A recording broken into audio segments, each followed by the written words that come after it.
Welcome to Bringing Back the Wild.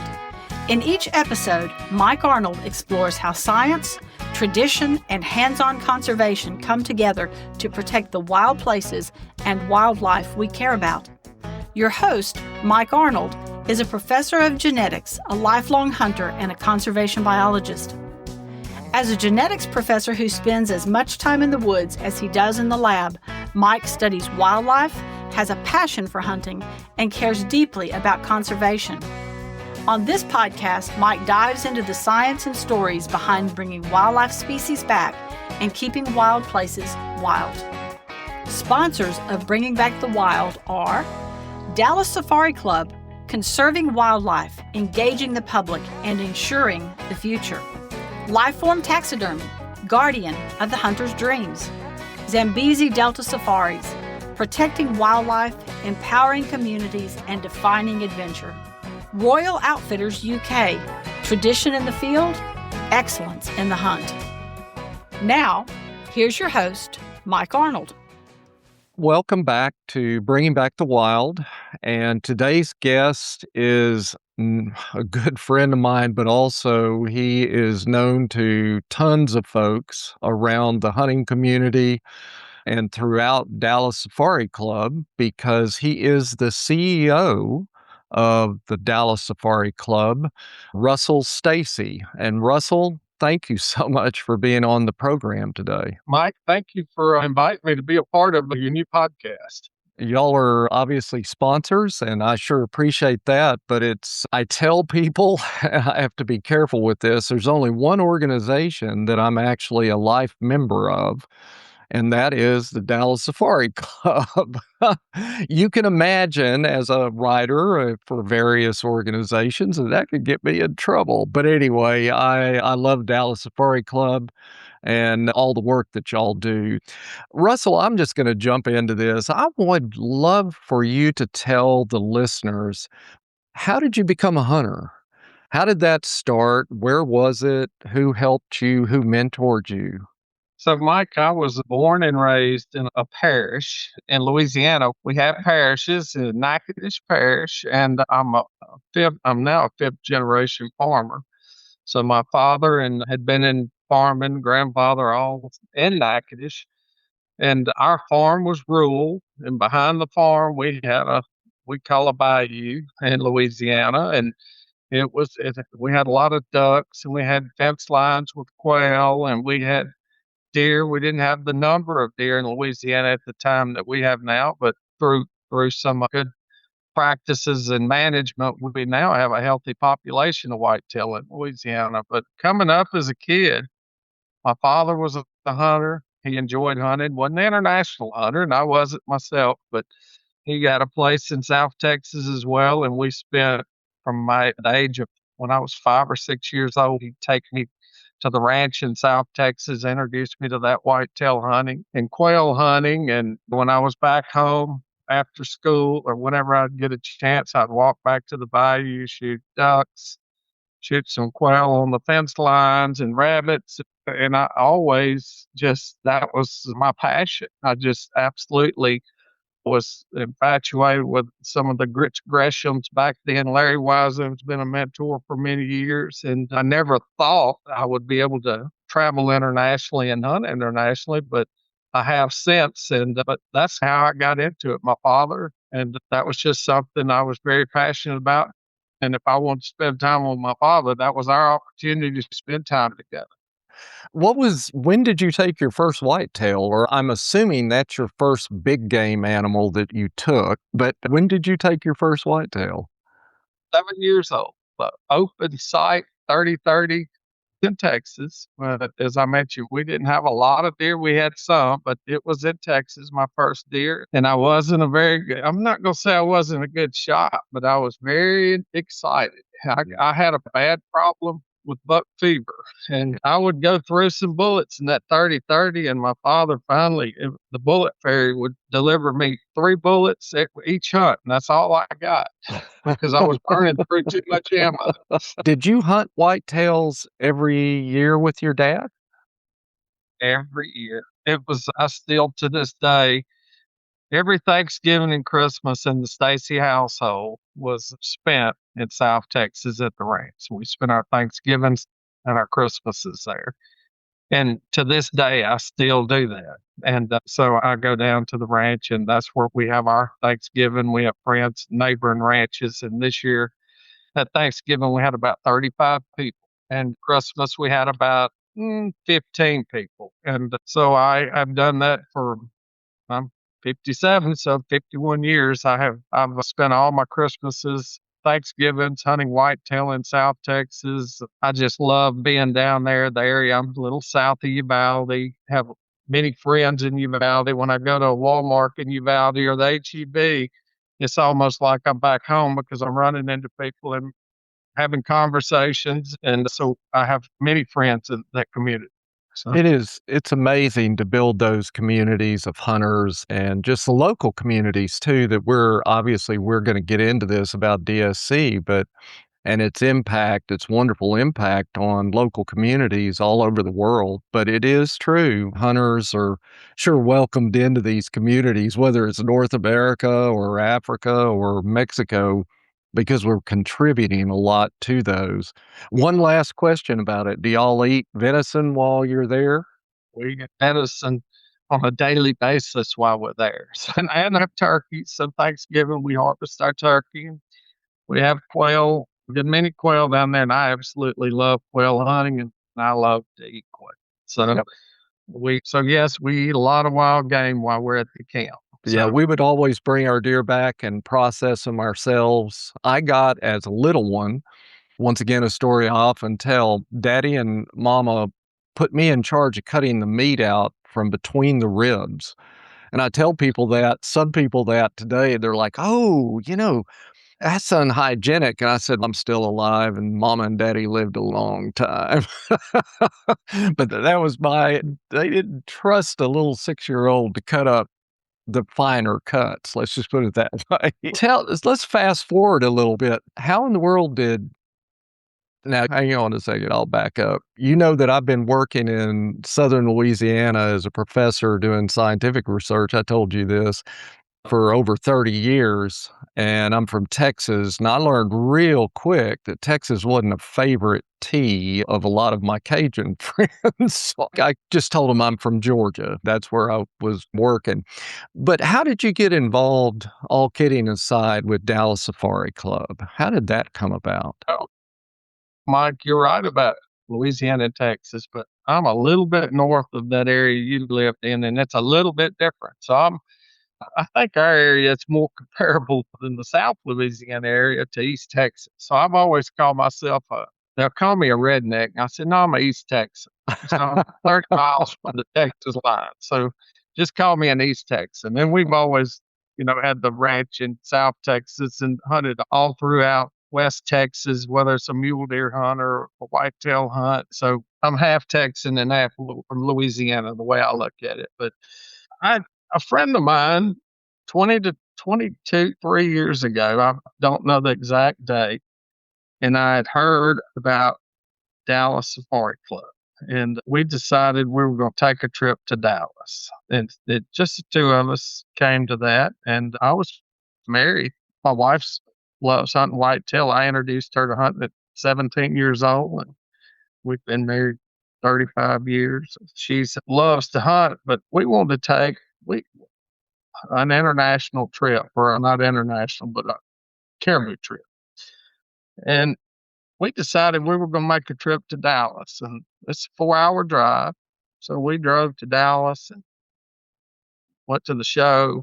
I was wowed, as you can imagine. First show I'd ever seen, with all the taxidermy and the outfitters from all over the world. And I think I had known Larry Wising before there, but I got to meet Larry there at the show, and he introduced me to some folks, and we talked about what I wanted to do. And I ended up landing with an outfitter and booked my first trip outside of Colorado, my elk hunting, my whitetail hunting that I'd done a lot of. And we took that trip and we had a blast. And that just opened my eyes up what else is out there. And then I started the next year. I was like, man, you got to come to the show. They have jewelry, they have fur coats, they have everything. It's not just African outfitters. It's outfitters from all over the world. So we attended, the two of us, and shortly after we had our daughter, and we might have missed 1 year there, and then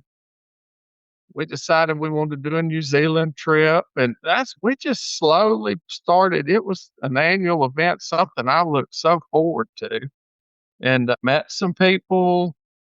It's just, I don't know. It was almost, I almost looked as forward to coming to the DSC show every year as I did opening deer season. It just grew on me really quickly. And then my daughter got involved at a young age. We were bringing her at 3 years old, and then I got her into 6 years old. We've been involved in it for quite a while now, and I haven't missed a convention since, nor do I expect to ever miss another convention. I can tell you that, like Mary, Frances didn't go to the first one I went to in Dallas. And unlike Mary, Frances doesn't hunt. She's a non-hunter. And she won't miss a DSC convention. She absolutely loves it. In fact, I've got to tell you something. In the last one that we had in Atlanta, she said, we were coming in on Thursday, and I was going to be doing a bunch of interviews for podcasts and that sort of thing. And she said, honey, I think we should go in on Wednesday really early. And I said, I was going to suggest it, but you're not a hunter. And she said, sweetheart, I love these things. For the non-hunters are out there who are listening or have non-hunting spouses, bring them. Frances did a video 1 year. It's been several years ago. It was a non-hunter's view of the Dallas Safari Club. And we put that video out there.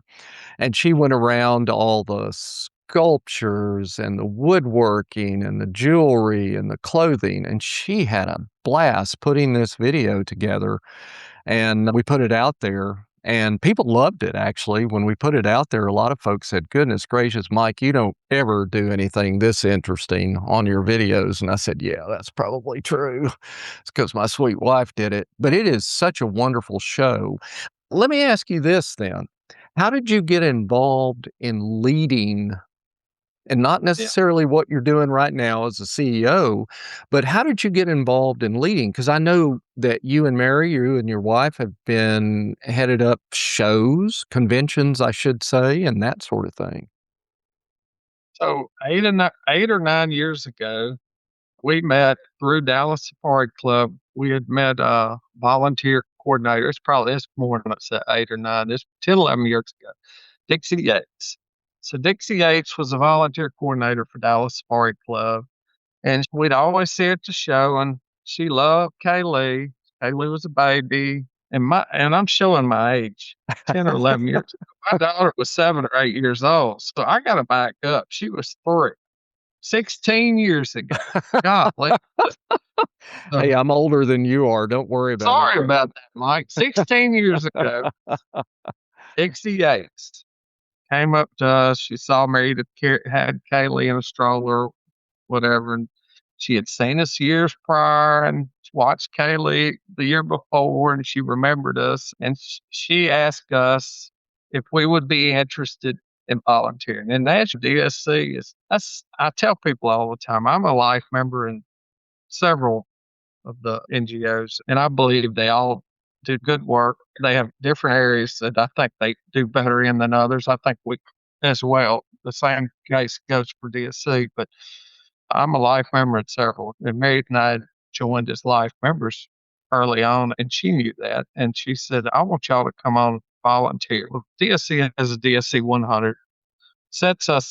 I think it sets our organization apart from all others, is we have a huge volunteer base. That DSC 100 now is DSC 500. And so we were involved as a volunteer, and she said, I'll figure out what you can help us with. And life member is where she placed us. So the following year, we came in as a volunteer just to help with the life member breakfast.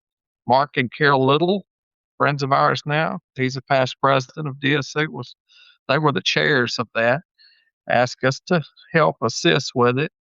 Then the following year, they passed the reins to us and let us run. We were the chairs of that was like, they asked us to do that. It really touched our heart. We Yeah. couldn't believe it was an honor to do that. It's a volunteer position, but we were so honored to be a part of the family.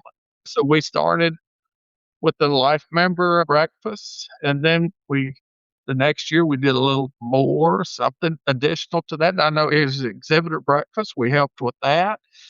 And Mark Little and his wife Carol came up to us at that point and said, Russell, would you consider a board position with Dallas Safari Club? And I said, are you serious? That was like me winning the Powerball. That was what that meant to me. And so he asked me to be a board member. And he said, I'm not going to guarantee you a spot. This is just a nomination, just a process. So anyway, I went through the process, and I didn't make the slate the first year, but I was put on as a VP. And the reason there was some skepticism about me is because I was the first board member from out of state. And they said, you'll have to make that drive every month. And I said, I'll make that drive every month. And he said, you can miss one or two, but you can't miss 3 meetings in a row. They went through all that. And I said, I won't miss a meeting. Yeah. And so anyway, I got the appointment as a VP. It was a non-voting position at first, a trial run. I made every meeting that year and did it with honor and pride. And the following year, I made the slate of directors and 2 terms as a director. And then 4 years ago, was asked to be on the foundation board. I'm president of the foundation shortly after 6 months after I was put on the board, and president of that until here I am today. So and I guess I skipped a big section as my wife and I were the convention chairs for 4 years. But also, I know you consider that an honor too. Can you mention the foundation, and there are, I considered umbrella organization with 2 subsets, but I'm not sure that's the best way to think about it. Can you explain to folks when they come into the show, they're going to see things, whether it's the Summer Expo that we'll discuss in just a little bit or the regular convention, they're going to see and hear about the Dallas Safari Club Foundation, Dallas Safari Club. Can you explain what the difference is between those and how they interact? So the foundation was formed 15 years ago, 2 different organizations, but I look at them as one. The foundation used to be a pass-through when it started 15 years ago. The money would grant through the foundation from DSC to the foundation now. And the foundation's become, in the last 5 years, independent, having our own fundraisers, doing our own grants. DSC's doing grants, more advocacy, and the foundation's doing more of the conservation and education grants. Richard Cheatham started that. He was president of DSC at one time also, and then he started running the foundation and built it to where it's at today, which is now, instead of just receiving funds to grant, it's actually raising the funds to grant and working through the chapter systems. That's all worked through the foundation as well. The foundation does a lot of good work, and we do a lot of conservation education grants, and a lot of goodwill comes out of that. So why don't you keep going with that? What are some of the projects that the foundation is involved with? Specific projects that you can discuss, and then also specific projects flip back into the Dallas Safari Club, which, like you said, is involved in advocacy. But let's start with the foundation. What are some of the projects that you're most proud of, if you will? Yeah, we'll talk about those. And I'll first hit on this year because we finished the grant process where I took the position I'm in now, the CEO of DSC. We had 71 grant applications this year for $7 million total in grants. And so that is really grown. That's the foundation has blown up. When I started with the foundation, we were at about 2 million. Of course, our funding has grown and our fundraising has grown, but we've done grants with Zambezi Delta Safaris. We both know Mark really well. We help fund its anti-poaching unit. So he has 32 full-time rangers on staff. Yep. So it takes a lot of money to run an operation like that. You've seen that operation, haven't you, Mike? Yes, I have. When Mark started, he had around 2,000 buffalo. Now he's up to 30,000 buffalo. Mark's done that, but he's done that with some funding from people as Dallas Safari Club, Cabela's Foundation, and others have been a big part of the success there. That's one I call a true success story with Mark and Zambezi Delta. We've had several other outfitters that are similar. Another one that's dear to my heart is the Wild Sheep Society of British Columbia, support the restoration and enhancement of the stone sheep habitat. We're doing work in Canada. We did a project this year with Wyoming Game and Fish. That was a big project. Mule deer project. We helped them provide collaring and helicopter capture to collars. We're doing projects in North America, Canada. We have some going on in New Zealand. And yes, we do have quite a few in Africa, but there's just several the foundations are doing. This is probably too many to name, but we did 40 of those grants this year. We were able to participate in at some level out of the ones that were 41, actually. That's a huge number of grants. This year we did a little over $3 million. And the chapters are scattered all across the country. That's the thing that many people might not know. We have one here close to where I live in Georgia, but they're in Wyoming. They're all over the place. Like 26 chapters now. 3 years ago, we were at 13. We doubled it in 30 years. And those 26 chapters represent 17 states. I've told Bruce and Mike, they're our chapter development manager and coordinator, let's focus on quality versus quantity. We want those chapters to be top notch. I'm very proud of the ones we have. There's a moment every hunter knows, the stillness after the shot when the land seems to hold its breath. In that moment, it isn't about inches or numbers. It's about respect, about gratitude, about the beauty of a life lived wild. At Life Form Taxidermy, that moment doesn't end in the field. Here, master craftsmen study anatomy the way artists study light. Muscle, posture, expression, each detail understood not from reference books alone, but from lived knowledge of Africa's wildlife. The result isn't a mount, it's a memory preserved with realism so striking it feels alive.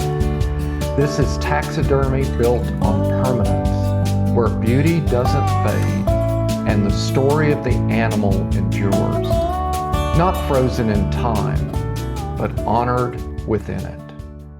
Let's talk a little bit about DSC and the advocacy you guys are doing. DSC employed Erica Turgeson. Have you met Erica? I have indeed. We hired her 4 years ago. She's an avid outdoorsman, shooter, hunter. In fact, she shot a whitetail. She lives in D.C., a little north of the swamp. She was so ticklish, she shot a whitetail on her property at her house there in Washington. She told me she was all excited. She's got her a deer. But she's an avid outdoorsman. She oversees and directs DSC's legislative and policy work in the U.S. Congress, executive branch agencies, and state level legislators. She's done a great job for us. We've been working a lot together here lately, as with the recent travel restrictions that have been in place. We're having some issues with some of the exhibitors getting into our country.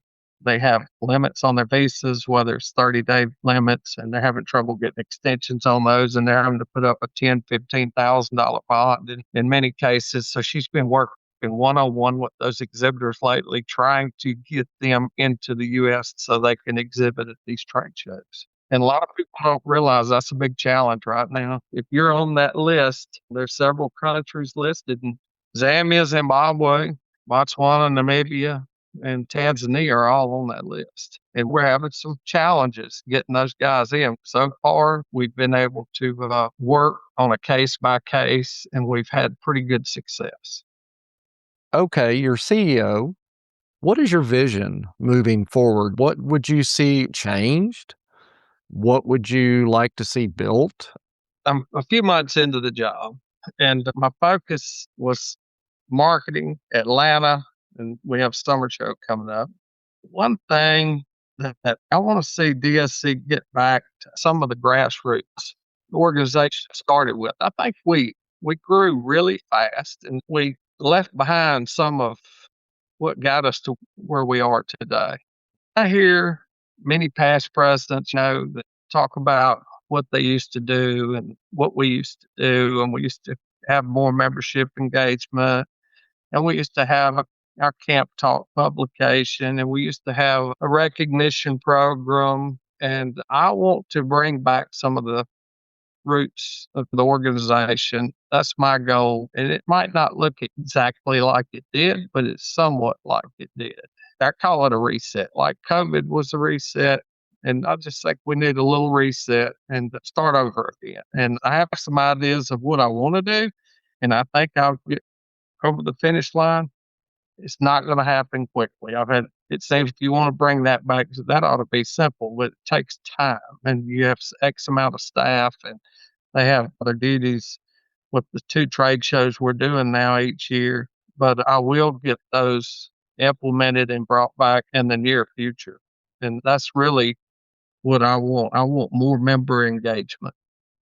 So you're talking more of an organic experience for all of us who are associated with DSC, and that's absolutely wonderful. I think that has always set DSC apart.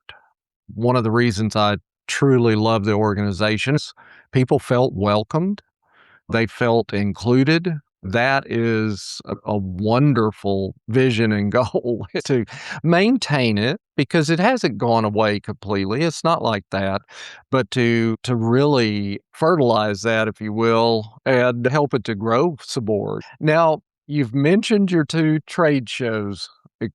Discuss with us and start with your convention that we're having here in Georgia for one more year. Is that correct? And then it's moving back to Texas. So explain to it what's going on with the DSC Hunter Convention. We had our Atlanta Expo, February the 6th to the 8th, 26. And we'll have our summer show, 23rd through 25th. That's for 26. July. Of July, correct. Yep. And the Dallas Safari Club is very unique business, and we have to have a good convention. Now 2. Last year was our first summer show convention. But in order to fund all the grants we've talked about and the staff at the office and keep the organization moving forward, we have to have successful fundraisers, and that's our 2 major fundraisers. So it's amazing that we can do the amount of business and to keep our lights on in a year's time when you're talking about you have 6 days out of the year to make that happen. Yep. We have a summer show and a show in our winter. We have the show coming up in July. I'm really excited about 23rd through 5th. It's our 2nd year of the summer show, and it was really successful last year. It a smaller version of what we have in January or February. This year it's in February. Next year and the future years it's in January. Here moving forward the next 10 years. Looking forward to that. And you did mention, and I should hit on that, you said we have one more year in Atlanta. You're correct. Next year, 27. And then we're in Houston, 28 and 29. And what we're hearing, and we have it contracted, by the way, is we'll be back in Dallas at Kay Bailey in 2030. And we have a contract for those original dates that we always had our show in January from 30 to 40. We're on our path to get this show back to Dallas where people want us to be. And we had a really nice show last year in Atlanta. Good show exhibit space. The venue was excellent and the exhibitors showed up and we had a beautiful space. We didn't plan on the winter storm, the 10-year winter storm we got. So that kind of set us back. Now tell us about the Summer Expo though in Gala. Let me share an anecdote. Last year, it was the first year of this, And I did not plan to go. I go to the DSC convention every year, and I just hadn't thought about going to the gala. I knew that it was on for the first time, and I got a call from Robbie Kroger of the Origin Foundation, and he asked me if I would come and do an in-person meeting with him, and I didn't. I said I wasn't going to go. Anyway, I reluctantly went. I will never miss one of these. I will just tell everybody, it's like the convention now, and I will not miss one of these. It was an incredible time. I have never had a better time at the DSC convention or any other trade show. Having said that, tell us about it, and I've given a plug for it, and I'm just telling you I'm not going to miss it. What was the idea? Because I think you had something to do with this as did. well. Mike, I'll take you back a few years. And Corey Mason was a CEO here of Dallas, and I was a convention chair, my wife, and I was on both boards, as I mentioned. And Corey asked me to make a run up from the East Coast, West Coast, visited several, not just two of us. There was a committee put together, and we have visited several convention centers trying to make a decision. The city of Dallas had given us notice that we would not be able to be in Dallas over this time frame. They were tearing the convention center down, and we needed to find a home. And they told us and two of their other largest trade shows, and we all three had to find somewhere. Where the other two acted a little bit ahead of us, and one of them tied Houston up and San Antonio quickly. Being that San Antonio was fixing to go under construction, Austin was under construction, Fort Worth was under construction. That's pretty much your major trade shows in the state of Texas. We had to start looking outside of Texas if we wanted a show in the first quarter of the year.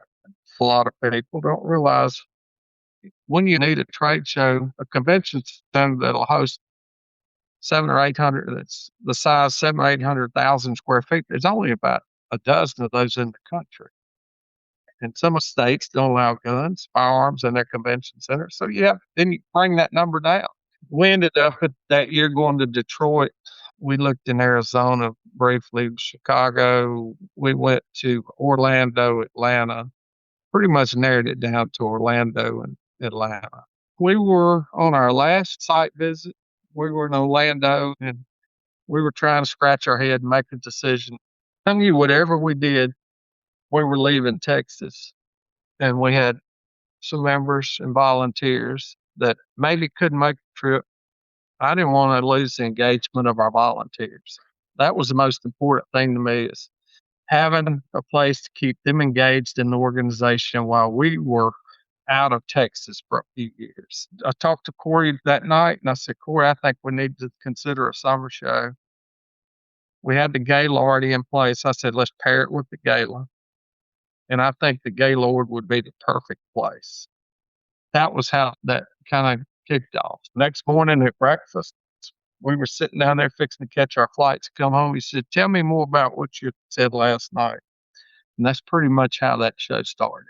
I was so happy to see what happened. It was like a party. It was a great event. The energy was back. It felt like the old DSC when I first started going years ago, a little bit smaller, more intimate. Our foundation was there. So we had our top bidders, our SCARI members. We had our loyal exhibitors, and it had a really good feel. And every one of those guys, we want to come back to that next year. We liked it. So it was a good feeling to see it all come together. And it did just what we set out to do. So it was about membership engagement, volunteer engagement, and to keep everybody at home here in Texas while we were out of state for a few years. But I don't think that show goes away, Mike. No. I will say. No, I think when you're back in Texas, you're going to be doing 2 shows a year, regardless. I told you that I had outfitters who were not there last year call me and said, okay, were you there? And I said, yeah. And I told them I'd reluctantly gone and then just been blown away and just had so much fun. And they said, what did you hear from the outfitters? And I said, to a person, They loved it, and they did really well business-wise. I was going around playing the devil's advocate. What do you think? It's smaller. I could be real sarcastic, but I want to.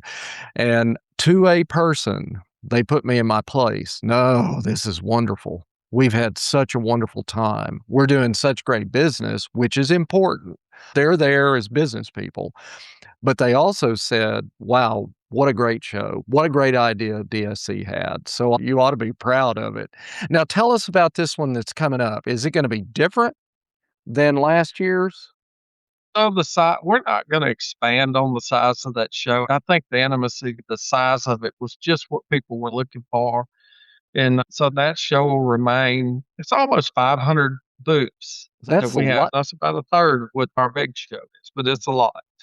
And it'll be at the Gaylord, Texas Resort again. It'll be there for the next 5 years. We have a 5-year contract. Those dates, the 23rd of July through July 25th. And that show will be a Thursday, Friday, Saturday show as it was last year. Our exhibitors like that. They like to move out Sunday and be able to travel and be back to business for Monday. There's something to that. And I think that's what they asked for. That's what we delivered. And the show will start Thursday at 1 o'clock. It'll go late that day, 7 p.m. But on Friday, it's a 9 a.m. to 6 p.m., more traditional. And on Friday, we'll have the ladies' luncheon. And I've never attended that. They won't allow me to go to that. I hear it's a lot of fun. The ladies out there. But it'll be a 10:30 to 3 p.m. event with silent live raffles. A lot of fun for the ladies. Then the Friday evening at 6 p.m., we'll have a banquet. Traditional banquet. We'll have a speaker and live auction with that. And then Saturday morning, we have the life member appreciation breakfast at 7 a.m. to 10 a.m. That's for life members. The committee changed the name to life. It used to be just life member breakfast. And the committee this year said, can we rename that life member appreciation breakfast where the life member can bring somebody and introduce them to the life member breakfast and make them one? And I thought that was a brilliant idea. So it's not exclusive anymore to life members. We encourage others to attend and we hope they join and become a life member. And Saturday night, we end it with the foundation gala, and which is a big hit and has become huge. Last year we had 730 people at the gala. We raised a little north of $1.3 million in one evening for the foundation. Do you have anything else that you would like to share with the listeners? And I know you're busy and I'm not going to keep you any longer. I would encourage any listeners you might have that aren't members to become a member of Dallas Safari Club. We have several membership levels. We have life membership of $1,500, life member spousal. If you're a life member and you want your spouse to join as a life member, she can join, or he. Either way, it's $750. So for $2,250, the couple can be both life members. And then we have our 5-year at $400, and 3-year at $250, and our 1-year at $100. And just lowered the youth. It was 50 to 20, or to make those youth memberships more available and get the youth involved. And there were several board members that almost took that to no cost, but they came up with a $20 bill. They could pull it. They figured anybody could pull a 20 out of their pocket. So we have, in a lot of our chapters, give the youth members, all the youth that attend youth memberships. So how do they contact y'all, Russell? The best way to get in contact with us is to go to biggame.org, and you can join as a member. It has all the membership levels. You can sign up and become a volunteer. Our contact information, as far as phone numbers on there, my cell numbers actually on there. They asked me when I took the role, they said, you sure you want that out there? I said, I want to be available to everybody. Someone needs me, my number's out there to call. So call me directly, and I might not answer, but I will call back really quickly. I'm good about communications. That's my big thing. And also on your website, biggame.org, folks can find out about your trade shows as well. And Right. the upcoming summer show is on there. The information's on there. And I would really encourage y'all, if you wonder, do I really want to go to a huge convention? Get your feet wet. Go to the Summer Expo and check it out. And I think what's going to then end up, you're going to be like me, you're going to go to 2 a year. And you're going to go to both of the Dallas Safari Club events each year. Russell, thank you so much for being with us. This has been wonderful. And congratulations on being CEO. It reflects how highly esteemed you are within the Dallas Safari Club. Thank you so much for being with us, and you have a good rest of the day. Thank you very much, Mike. It was a pleasure and honor to be on your podcast. Thank you, sir. Thanks for listening to Bringing Back the Wild. For more stories from the field, conservation-driven articles, and Mike's books, visit MikeArnoldOutdoors.com. Until next time, keep bringing back the wild.